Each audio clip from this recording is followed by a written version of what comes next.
The hotly contested debate over who controls the South China Sea just got hotter, with Pentagon and Taiwanese defense officials saying that China appears to have deployed new weapon systems to an island in the sea, which has competing claims of ownership, not just from China, but also from Vietnam and Taiwan.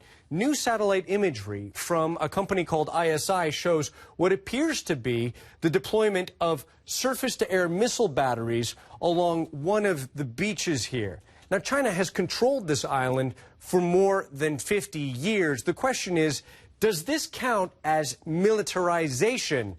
Beijing insists that this is purely a measure of self-defense.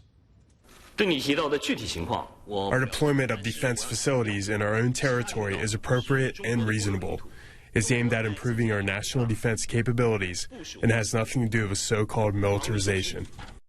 Part of why this is so contentious is that at least 6 governments have competing simultaneous claims to different parts of this body of water through which at least 30% of the world's cargo is believed to travel.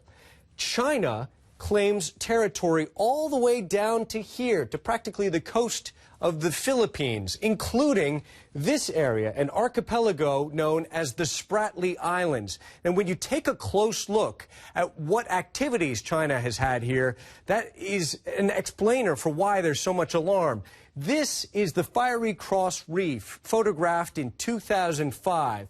Look at how it's been transformed by a very impressive Chinese land reclamation project. They've put in a deep water port as well as an airstrip, creating an entire artificial man-made island. Now, the Philippines is claiming this territory as its own economic exclusion zone. It's taking China to court, but China is so far refusing the jurisdiction of that court at The Hague. In the meantime, you've got Washington stepping in with so-called freedom of navigation operations. So the U.S. has been sending warplanes and U.S. Navy ships to challenge China's claims to these very waters, which is ratcheting up tensions since Beijing is calling these operations destabilizing to peace and security in this region.